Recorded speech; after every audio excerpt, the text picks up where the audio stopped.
बच्चों तीसरे का पहला क्वेश्चन है और ये कह रहा है यदि x बराबर, क्वेश्चन को समझना बच्चों ध्यान से, यदि x बराबर 2 का क्यू और 3 का क्यू, 3 का स्क्वायर है बच्चों, सॉरी स्क्वायर, तथा y बराबर 2 का स्क्वायर गुणा 3 का स्क्वायर हो तो क्या हो, तो x और y का लासापा ज्ञात कीजिए। x और y का लासापा।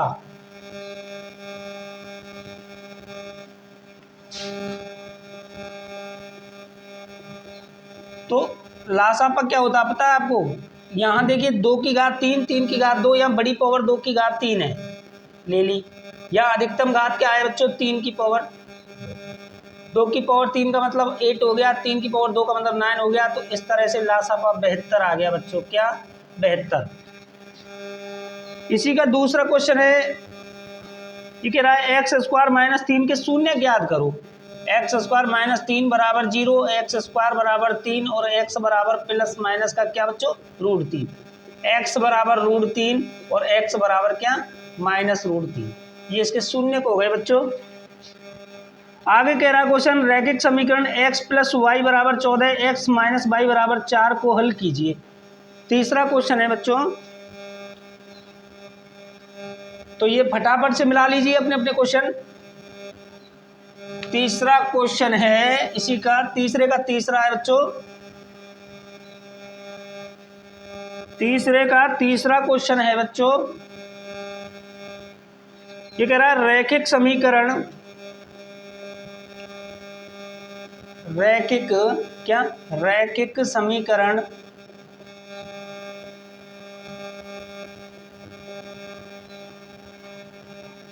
x प्लस वाई बराबर 14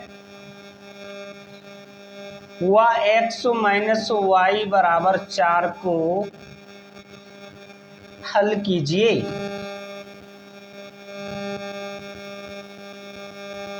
बच्चों यहां किसी विधि का नाम नहीं दिया गया है कि आप इसको प्रतिस्थापन से करो या विलोपन से करो, हम अपनी मर्जी से किसी विधि से कर सकते हैं। तो हमारे लिए रैखिक समीकरण दिए गए बच्चों, दिए गए रैखिक समीकरण, क्या दिए गए रैखिक समीकरण x प्लस वाई बराबर 14, एक्स माइनस वाई बराबर 4, ये हो गया समीकरण 1 और ये हो गया समीकरण नंबर 2। बच्चों विलोपन विधि से करो या प्रतिस्थापन से, किसी विधि का यहाँ नाम नहीं दिया गया है। अब मैं सीधा कर सकता हूँ उसको, समीकरण 1 से 2 को घटाने पर, यहाँ हम जोड़ने पर भी हल कर सकते हैं क्योंकि एक प्लस का है और दूसरा माइनस का, यानी समीकरण 1 से 2 को घटाने पर, क्या बच्चों? समीकरण 1 से 2 को घटाने पर x प्लस वाई बराबर 14, एक्स माइनस वाई बराबर 4, चिन्ह परिवर्तित करेंगे बच्चों, यहाँ minus plus minus, plus Y और प्लस वाई कितना हो बच्चों? प्लस का 2y और 14 में से 4 गया, कितना हो बच्चों? 10, और y बराबर 10/2, तो कितना आ गया बच्चों? y बराबर आ गया 5। समझे क्या किया हमने? समीकरण 1 से 2 को क्या कर दिया है? घटा दिया है। यहाँ ये प्लस प्लस में तो ये माइनस है तो प्लस, और ये माइनस, x से x कट गया, प्लस माइनस का, प्लस का y प्लस का y प्लस का 2y हो गया, 14 में से 4 गया 10, y बराबर 10/2 और y बराबर कितना आ गया? 5। अब y का यह मान समीकरण 1 में रख दो या 2 में रख दो। y का मान समीकरण 1 में रखने पर, y का मान समीकरण 1 में रखने, अच्छा y का मान समीकरण 1 में रखते हैं बच्चों, तो क्या हो जाएगा? x प्लस 5 बराबर 14, x बराबर 14 माइनस 5, x बराबर आ जाएगा बच्चों 9। क्या? 9। अतः x बराबर 9, y बराबर 5। Okay okay. अगला क्वेश्चन है बच्चों, देखिए मैंने आपसे कहा था प्रतिस्थापन या विलोपन विधि से कोई वो सवाल पूछ सकता है, तो एक सवाल ये पूछा गया है, यहाँ विधि का नाम नहीं दिया है आपको, आप किसी विधि से कर सकते हैं। अच्छा, मैंने ये भी कहा था कि सवाल आपके लिए आधारभूत समानुपातिक प्रमेय के आधार पर आएगा, तो ये सवाल आपका ऐसा ही है। अगला जो सवाल है इस टाइप से दिया गया है, ये DE, ये ABC, ये 1.5 सेमी है, ये 3 सेमी है, ये 1 सेमी है, और आपसे EC पूछ रहा है। बच्चों कितना शानदार सवाल है। यहाँ DE समांतर BC दिया गया है, आपको पता है DE समांतर BC, तब ऐसा हो तो आपको पता है कैसा होता है, थेल्स प्रमेय से। क्या? थेल्स प्रमेय से AD बटे DB और AE बटे क्या EC। अच्छा, AD क्या है 1.5, DB क्या है DB 3, और AE क्या है 1, और EC क्या है बच्चों EC तो मुझे ज्ञात करना है। बस गुणा कर दो, 1.5 EC बराबर 3 एकम 3 और EC बराबर 3 बटे 1.5, 2 बार कट गया बच्चों। EC बराबर कितना आ गया 2 सेमी। कितना शानदार सवाल है। अगला सवाल है 5वां। मैंने कहा था आपसे, आपको याद नहीं होगा, मैं याद दिला दूं, मैंने कहा था कि थेल्स प्रमेय के आधार पर सवाल आएगा, आपको आ गया। मैंने कहा था बीच की दूरी ज्ञात करने के लिए एक सवाल आएगा, देखिए आ गया बीच की दूरी ज्ञात करने के लिए। अगला जो सवाल है उसमें बीच की दूरी पूछी है, यानी आपके लिए 2 बिंदु दिए गए हैं, 2 बिंदु दिए गए थे, A और B दिए गए हैं, ये -A, और ये हो गया -A, अब मैं बीच की दूरी निकालता हूँ AB। क्या? बीच की दूरी AB बराबर, आपको पता है बीच की दूरी का सूत्र क्या है, x2 - x1, ये x1 और ये x2, -A माइनस का A, तो बच्चों ये प्लस का ये हो जाएगा, यानी x2 - x1 plus x2 - x1। अब ये by1 ये by2, ये हो जाएगा -A और -A का होल स्क्वायर। बच्चों -A और +A क्या हो गया 0 का स्क्वायर, ये हो गया -2A का स्क्वायर, 0 का स्क्वायर 0 प्लस का 4A स्क्वायर, तो ये हो गया 4A स्क्वायर, और इसका वर्गमूल निकाला तो क्या आया बच्चों 2A। इस तरह से कितना मिल गया मैं आंसर 2 ही मिल गया। अगला सवाल है बच्चों 6वां सवाल है, समझते चलना, आप अपने क्वेश्चनों को मिलाते चलना, कितने सही हैं कितने गलत हैं। ये कह रहा है एक ऊर्ध्वाधर खंबे की परछाई खंबे की ऊंचाई के बराबर है, यानी इस टाइप का सवाल है, ध्यान से देखना। ABC, सपोज करो ये खंबा है और ये इसकी छाया है। अब ये कह रहा है खंबे की परछाई, यानी ऊंचाई को h ले लिया तो परछाई भी h होगी, और ये सूर्य का उन्नयन कोण पूछ रहा है। समझो यहाँ ये उन्नयन कोण थीटा है, समकोण त्रिभुज ABC में। ध्यान से देखना बच्चों, कितना सरल पेपर आया है। समकोण त्रिभुज ABC में ये हो गया AB बटे BC बराबर tan थीटा। अच्छा, ABH बटे H बराबर tan थीटा, H का मान हो गया 1 बराबर tan थीटा, और एक जो वैल्यू होती है वो tan में tan 45 की होती है बच्चों, बराबर tan थीटा। tan से tan कैंसिल हो गया तो थीटा बराबर कितना आ गया बच्चों 45। इस तरह से ये आंसर आ गया।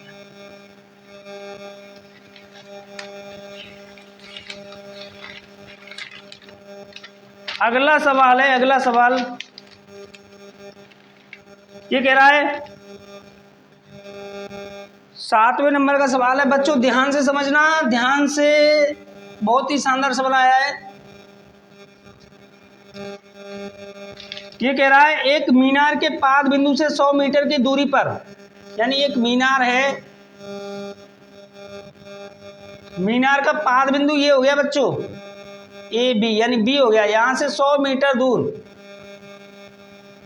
100 मीटर दूर उसके शिखर का उन्नयन कोण 60 डिग्री है, ये उन्नयन कोण 60 डिग्री। मीनार, ये मीनार हो गई, मीनार की ऊंचाई ज्ञात करनी है हमें, मान लो माना ए बी एक मीनार है जिसकी ऊंचाई h मीटर है ए बी बटे बी सी सवाल 10 में चला जाएगा, सवाल हो जाएगा, है ना बच्चों। कर सकते हैं आप, कितना सरल सवाल आया है। 8वां सवाल दिया था, 8वां, ये 7वां है। 8वां सवाल कैसा था देखो आप सुन लीजिए। ये दिया है, एक वृत्त की त्रिज्या 7 सेमी है तथा केंद्र पर अंतरित कोण 60 डिग्री है। चाप की लंबाई, यहाँ त्रिज्या भी है थीटा भी है, चाप की लंबाई का फॉर्मूला लगा दीजिए बच्चों, पाई आर थीटा बटे 180, आंसर आ जाएगा आपका। नेक्स्ट दिया है, घन का संपूर्ण पृष्ठीय क्षेत्रफल 1014 वर्ग मीटर है, तो घन की भुजा ज्ञात कीजिए। घन का संपूर्ण पृष्ठीय क्षेत्रफल बच्चों क्या होता है? घन का संपूर्ण पृष्ठीय क्षेत्रफल, घन का संपूर्ण पृष्ठीय क्षेत्रफल कितना दिया है यहाँ? ये दिया है 1014 वर्ग मीटर। कितना? 1014 मीटर स्क्वायर। तो घन का ये होता है 6 भुजा स्क्वायर। क्या? 6 भुजा स्क्वायर बराबर 1014, और भुजा स्क्वायर बराबर क्या हो जाएगा बच्चों? 1014 बटे 6। भुजा स्क्वायर बराबर डिवाइड लगा दो, डिवाइड कर दो, भाग लगा दो, 6 एकम 6, 4 बच गया, 6 36, कितना बच गया? 5, 6 नाम 54, 6 एकम 6, 6 36, 6 नाम 54। और भुजा बराबर कितनी आ गई निकल के बच्चों? 169 का वर्गमूल निकाला तो कितनी आ गई? 13। इस तरह से 13 मीटर क्या आ गया बच्चों? आंसर। कितना सरल पेपर आया है। आगे 10वां क्वेश्चन है, 7 सेमी त्रिज्या के गोले का पृष्ठीय क्षेत्रफल ज्ञात कीजिए। यहाँ त्रिज्या दे दी गई है और गोले का पृष्ठीय क्षेत्रफल होता है 4 पाई आर स्क्वायर। क्या होता है? 4 पाई आर स्क्वायर। उसमें खोल दीजिए, उत्तर आ जाएगा आपका। नेक्स्ट जो क्वेश्चन है, सेक्शन बी पे आ गए बच्चों हम। सेक्शन बी कह रहा है, सिद्ध कीजिए रूट 5a का परमिशन क्या है। आपकी किताब से पहला ही सवाल है ये, एक्सरसाइज 1. अब नई जो किताब है उसमें थोड़ा बदल गया है, 1.1 तो हटा दिया नई किताबों में। तो ये सिद्ध कीजिए रूट 5a का परमिशन क्या है। कितना सरल क्वेश्चन है बच्चों। आगे बहुपद 2x स्क्वायर माइनस 6 के शून्य ज्ञात कीजिए। शून्य क्या नहीं आप जानते हैं, इनके त्रिपद कर देंगे, शून्य निकाल देंगे हम। दो संख्याओं का अंतर 26 है, एक संख्या दूसरी की 3 गुनी है, तो संख्या ज्ञात कीजिए। कितना सरल क्वेश्चन है बच्चों। 7वां है, डी समांतर BC दे दिया है आपको, वही आधारभूत समानुपातिक प्रमेय से कर देंगे सवाल को। डी समांतर BC थेल्स प्रमेय से AD बटे DB AE बटे EC, इस तरह से बच्चों हम इसको हल कर सकते हैं। आगे सवाल दिया है, यदि बिंदु x3 और 5 7 के बीच की दूरी 5 इकाई हो तो x का मान ज्ञात कीजिए। कितना सरल क्वेश्चन है, बीच की दूरी में खोल देंगे बच्चों। ये आपको 9वां जो क्वेश्चन है ये एग्जाम्पल आ गया है आपके लिए। 9वां जो क्वेश्चन है ये एग्जाम्पल है बच्चों किताब में। 10a बराबर 1 हो तो 2 sin a cos a प्रकलित कीजिए। 2 sin a cos a आप होता है 10a बराबर दे दिया आपको 1, तो sin a cos a 2 sin a cos a प्रकलित करवा रहा है। तो आप देखिए एक समकोण त्रिभुज का चित्र बनाइए, यहाँ बना दिया भाई। चलो अब 10a लाल बट्टे का कल किए। 10a क्या होता है? 10 होता है लंब बटे आधार, तो लंब हो गया 1, आधार हो गया 1। समकोण त्रिभुज ABC में ये निकल के आ जाएगा √2। आसानी से कर सकते हैं, कर्ण स्क्वायर बराबर आधार स्क्वायर प्लस लंब स्क्वायर। इसके बाद आप sin a निकालिए। sin a सूत्र होता है लंब बटे कर्ण, लंब 1 कर्ण √2। और इसके बाद कह रहा है ये cos a निकाल लीजिए। cos a बराबर सूत्र क्या होगा बच्चों? आधार बटे कर्ण, आधार 1 कर्ण √2। जमा दीजिए ये 2 sin a cos a, यानी 2 sin a cos a का मान निकालना है हमें। 2 गुणा sin a क्या है बच्चों? 1/√2। cos a क्या है बच्चों? 1/√2। 2 गुणा 1 गुणा 1 क्या? तो 1, √2 गुणा √2 क्या? तो 2, 2 से 2 कट गया, 1 गुणा 1 क्या? तो बच्चों कितना आ गया? 1। तो इस तरह से सारे क्वेश्चन सरल आए। देखिए आगे कह रहा है, 2 खंभों के शीर्ष। देखिए ये सवाल आपको लग रहा होगा बच्चों आउट है, दिस इज नॉट आउट। आपको क्वेश्चन पढ़ के चित्र बनाना है। आप समझ गए क्या कह रहा हूं? देखिए क्या कह रहा है क्वेश्चन। क्वेश्चन कह रहा है, दो खंभों के शीर्ष जिनकी ऊंचाई 20 मीटर तथा 14 मीटर है। 2 खंभे, यानी एक तो ये हो गया, एक खंभा हो गया बच्चों AB। बच्चों अगला खंभा हो गया, चलो इसकी ऊंचाई 20 मीटर मान लेते हैं। अगला खंभा हो गया 14 मीटर का है, तो इससे छोटा होगा, थोड़ा सा छोटा बना दो CD। ये 14 मीटर का हो गया बच्चों। अब कह रहा है एक तार से जुड़े हुए हैं, मतलब एक तार से इस तरह से जुड़े हुए हैं बच्चों, ये तार है, तार से जुड़े हुए हैं। यदि तार क्षैतिज रेखा के साथ, यानी ये जो रेखा है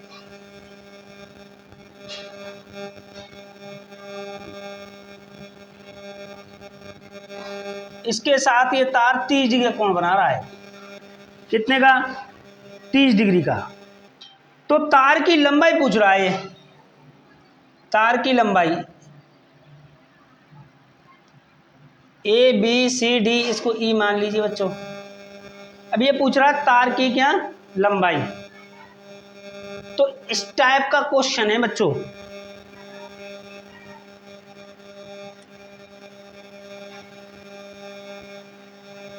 तो इस टाइप का क्वेश्चन है, तार की लंबाई यानी AC हमें निकालनी है। समकोण त्रिभुज AEC में आसानी से कर सकते हैं बच्चों, बिल्कुल नॉर्मल सवाल है। आपकी समझ में आ गया ना कैसे करना है।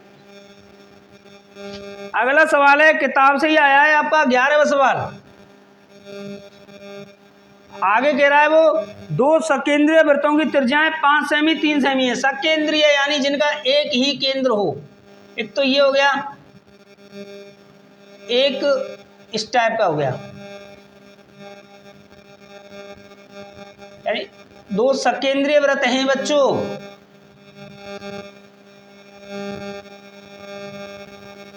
इस टाइप से इसका चित्र बन जाएगा बच्चों।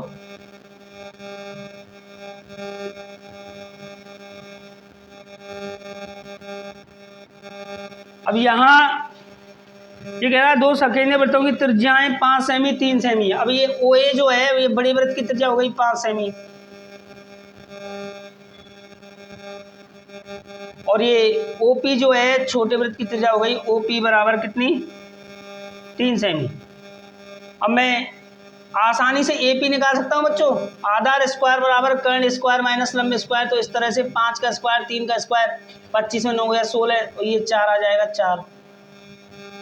4 आ जाएगा। अब मैं AB निकालूंगा, AB तो AB बराबर क्या हो जाएगा AP प्लस PB, यानी AP 4 PB 4, 4 और 4 कितना हो गया 8, क्योंकि केंद्र से जीवा पर डाला गया लंब जीवा को समान दो भागों में बांटता है। तो AB की लंबाई कितनी आ जाए बच्चों 8 आ जाएगी इस तरह से निकल के। चलो भाई ये हो गया, कितना सरल क्वेश्चन था। आगे कह रहा है अगला क्वेश्चन है 12वां क्वेश्चन है। 12वां बच्चों ध्यान से देखना, 12वां क्वेश्चन है त्रिज्या 21 सेमी वाले वृत्त का एक चाप केंद्र पर 60 डिग्री का कोण बनाता है। चाप द्वारा बनाए गए त्रिज्यखंड का क्षेत्रफल। तो चाप द्वारा बनाए गए त्रिज्यखंड का क्षेत्रफल यानी हम यहाँ लघु त्रिज्यखंड का क्षेत्रफल निकाल देंगे बच्चों। लघु त्रिज्यखंड का क्षेत्रफल क्या होता है पाई आर स्क्वायर थीटा बटे क्या 360। इस सूत्र का प्रयोग करके आसानी से हम त्रिज्यखंड का क्षेत्रफल निकाल सकते हैं। अगला सवाल है 13वां, एक लंबवर्तीय बेलन के आधार का क्षेत्रफल 154 सेमी स्क्वायर है। देखिए कितना सरल क्वेश्चन आया है बच्चों। नेक्स्ट जो क्वेश्चन है कितना सरल क्वेश्चन है। ये कह रहा है एक लंबवर्तीय बेलन, सपोज करो ये एक लंबवर्तीय बेलन हो गया। ध्यान से देखना, ये हो गया लंबवर्तीय बेलन।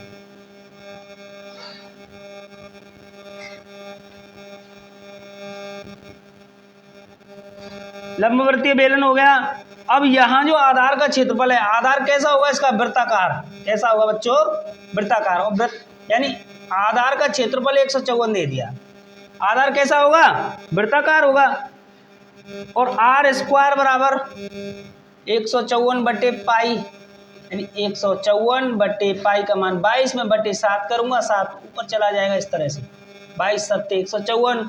आर स्क्वायर बराबर 49, आर बराबर 49 का बच्चों वर्गमूल निकालूंगा, कितना आ जाएगा 7 सेमी। कितना आ जाएगा बच्चों 7 सेमी। अब ऊंचाई यहाँ 15 सेमी दी गई है। बेलन का वक्र पृष्ठीय क्षेत्रफल क्या होता है 2 पाई आर एच। सूत्र का प्रयोग करके सवाल को हल कर सकते हैं। ओके बच्चों, ओके। अगला सवाल दिया है निम्न बारंबारता बंटन का माध्य ज्ञात कीजिए। अब माध्य x दे दिया आपको, f दे दिया, क्या निकालेंगे fx, और समांतर माध्य x बार बराबर सूत्र होता है सिग्मा fx बटे सिग्मा f। इस तरह से क्वेश्चन हल हो जाएगा बच्चों। नेक्स्ट क्वेश्चन है, एक बच्चे के पास ऐसा पासा है जिसके 6 फलकों पर अंकित हैं ये A B C D E A है। आगे क्या कह रहा है ये,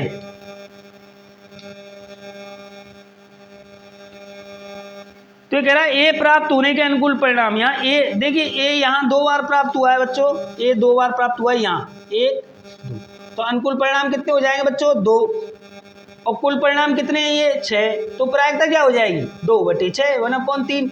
डी प्राप्त होने के अनुकूल परिणाम, डी यहाँ देखिए एक ही बार है बच्चों, एक ही बार है, डी प्राप्त होने के अनुकूल परिणाम 1, प्रायिकता क्या हो जाएगी 1/6। आगे सेक्शन खंड 7 पे आ गए बच्चों हम, तो देखेंगे ध्यानपूर्वक कितना सरल पेपर आया है बच्चों, बहुत सरल पेपर आया है। ये कह रहा है 10 और 250 के बीच में 4 के कितने गुणज हैं। 10 और 250 सूची बनाएंगे बेटा। 10 से बड़ा 4 का पहला गुणज आ रहा है 12, कितना आ रहा है बच्चों 12 आ रहा है। 12 उससे अगला कौन सा आ रहा है 16, उससे अगला 20, और फिर सबसे जो लास्ट में अपना 250 से छोटा 248। तो इस तरह से बच्चों एपी बन गई। अब कितने गुणज हैं, ए बराबर हो गया 12, ए बराबर कितना हो गया 12, डी बराबर 16 माइनस 12 कितना हो गया बच्चों 4, और यहाँ ए एन बराबर कितना हो गया बच्चों 248। A plus N minus 1 into D बराबर कितना हो गया 248। ए क्या है बच्चों मेरे पास, ए का मान है 12, प्लस एन का मान क्या है, एन का एन माइनस 1 इंटू एन का मान ज्ञात करना है बच्चों, डी का मान 4 बराबर 248। एन माइनस 1 4 बराबर 248 माइनस हो जाएगा 12, एन माइनस 1 गुणे में 4 है बच्चों, ये 248 में 12 घटाओ 236, एन माइनस 1 बराबर 236 से 4 गुणे में तो इधर भाग में हो जाएगा इस तरह से, 4 का डिवाइड कर दो, एन माइनस 1 बराबर कितना आ जाएगा 4 पंजे 20, 4 नाम 36, एन बराबर 1 ऐड किया तो एन बराबर कितना होगा बच्चों 60। इस तरह से 10 और 250 के बीच में 4 के कितने गुणज हो जाएंगे बच्चों 60। ओके, अगले सवाल कराता हूँ आपको मैं नेक्स्ट वीडियो में बच्चों।